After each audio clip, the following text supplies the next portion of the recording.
आज ही हम ये फैसला कर रहे हैं कि एसओआर में परिवर्तन किया जाएगा और जो प्रचलित दरें हैं बाजार की, उन प्रचलित दरों के हिसाब से नया एसओआर बना दिया जाएगा। तो कपिल धारा के कुएं जहां जरूरी है वहां बनाए जाएंगे, उसकी अनुमति हम तत्काल प्रभाव से देने का काम करेंगे।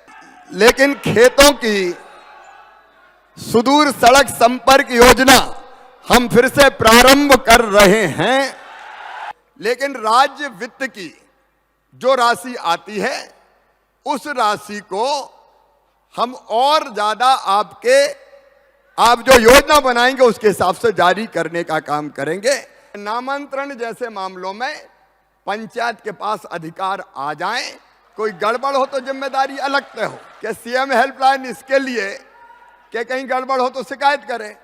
तो मैं ये व्यवस्था करूंगा कि झूठे शिकायतकर्ता के खिलाफ भी फिर कार्रवाई की जाए कि तूने झूठी शिकायत क्यों की। सरपंचों का मानदेय अभी केवल 1750 रुपया है, इसको बढ़ा के मैं 4250 रुपया कर रहा हूं।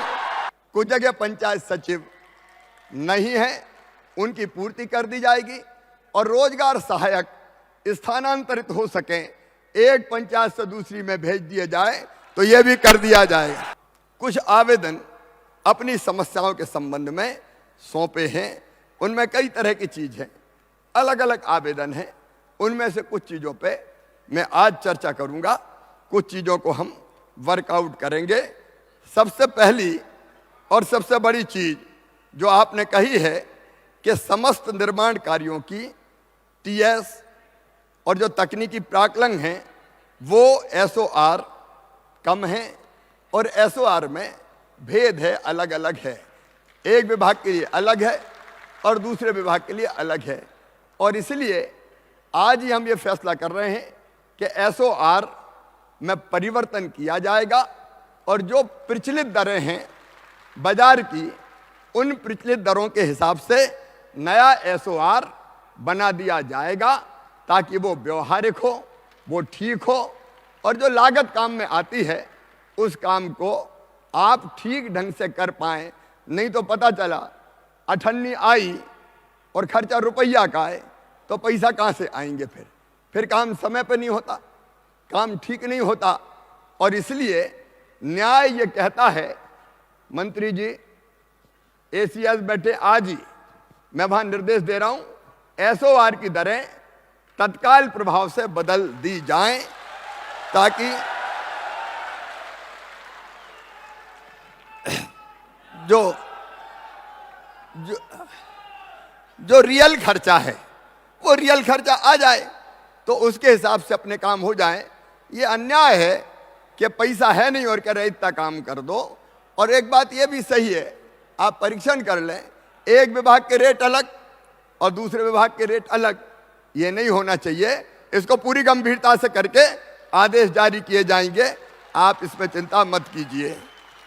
आपने एक बात और कही रोजगार सहायकों के बारे में, कुछ जगह पंचायत सचिव नहीं है, उनकी पूर्ति कर दी जाएगी और रोजगार सहायक स्थानांतरित हो सके, एक पंचायत से दूसरी में भेज दिए जाए तो यह भी कर दिया जाएगा। ठीक है, तो इसको भी कर दिया जाएगा। आपने मनरेगा की व्यवहारिक जो जानकारी है उस आधार पर आपने कहा मनरेगा में कपिल धारा के कुआं खोदने की फिर से अनुमति दी जाए।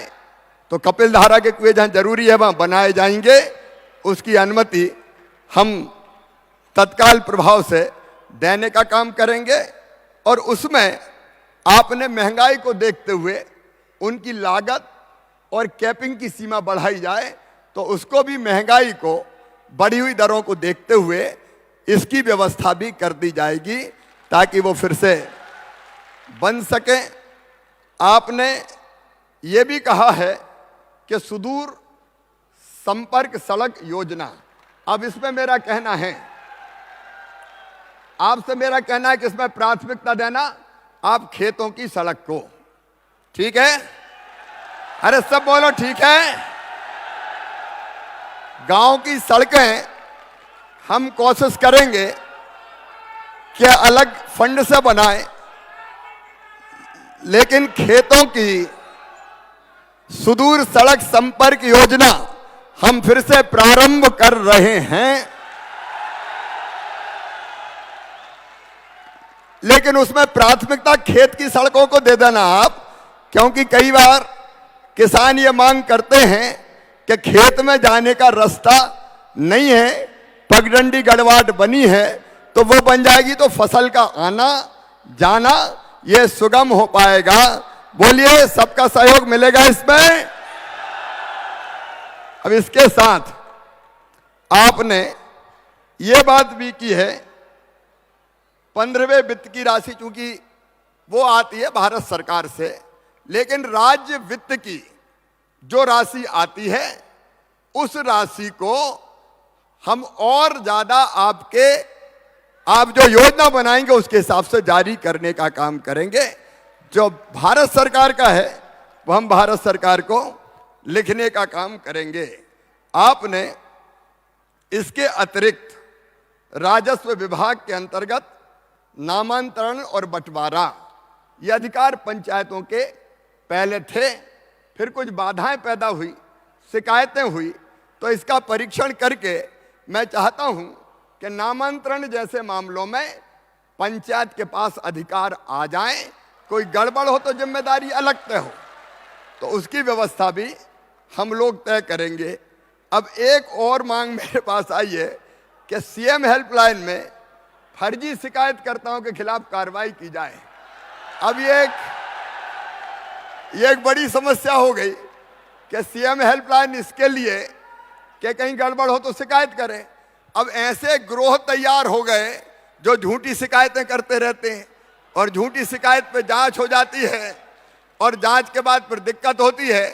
तो मैं ये व्यवस्था करूंगा कि झूठे शिकायतकर्ता के खिलाफ भी फिर कार्रवाई की जाए कि तूने झूठी शिकायत क्यों की, और नहीं तो इसी में परेशान रहते हैं बेचारे कि झूठी शिकायत हो गई, बैठ गई जांच, अब फिर सरपंच साहब बेचारे काम करें कि शिकायत का सामना करें, उसी में परेशानी हो जाती है।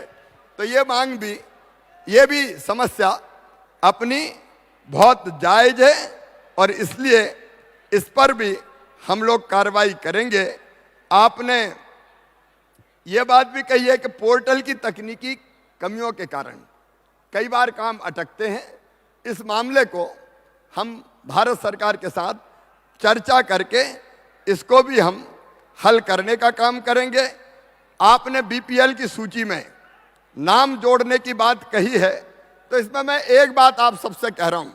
देखो अभी बीपीएल की सूची में 86% जो कुल जनसंख्या है उसके 86% नाम जुड़ चुके हैं, लेकिन फिर भी मैं आपको यह अधिकार दे रहा हूं कि कोई जायज नाम अगर बीपीएल की सूची में छूट गया हो तो प्रक्रिया करके आप उसको भेज दो, हम उस नाम को जोड़ लेंगे जो सही नाम है।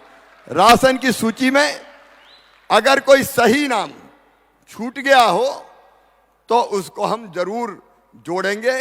लेकिन एक जिम्मेदारी और, भले वो वहां मत उठाना आप, लेकिन अगर कोई गलत नाम जुड़ा है, ट्रैक्टर भी घर पे है, गाड़ी भी घर पे है और बीपीएल में भी है, तो बताओ उसका नाम काटा जाए कि नहीं?